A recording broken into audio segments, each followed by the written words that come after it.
video you just saw is referred to as the Strudwick Spaz. Jason, can you explain to us? Mike in Fort St. John is wondering what you were doing to store Teamy up in the press box there. Yeah, it's kind of funny. I used to play against this guy. His name was Sasha Lakovic. He was a pretty tough guy, not really tall, but big and strong.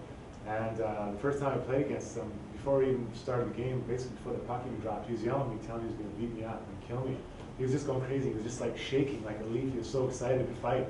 I was like, but don't worry, we can fight, but like, let's not get nuts.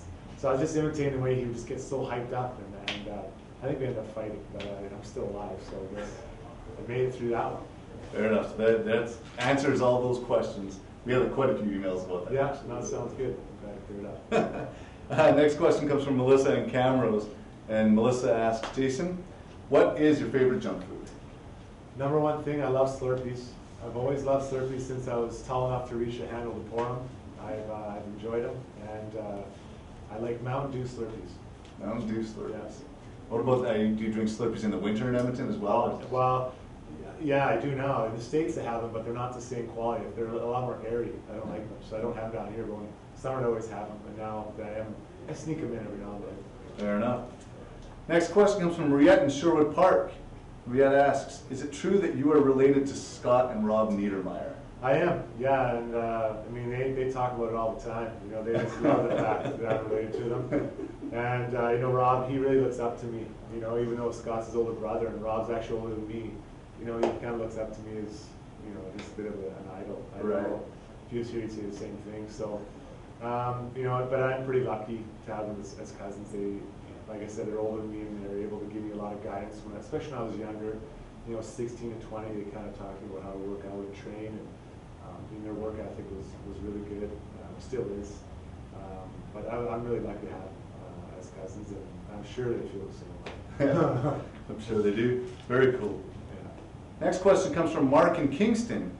Hi, Jason. According to Tom Gilbert's blog, you're in your element when you're singing karaoke. What's your favorite karaoke song to perform, and who is the worst karaoke singer on the Oilers? I love karaoke. Love it. I can just go and sing all the time. And probably my first song, Living on a Prayer, probably number one. Second is I Love the Rainy Nights. Two classic songs. Just people know the words, they sing along, right? Now the worst singer, Zach Sortini, he did a song, and it was not very good. Now, you know what? In his defense, it was a tough one, but still, he was the worst I saw. Do you remember what the song was that he did?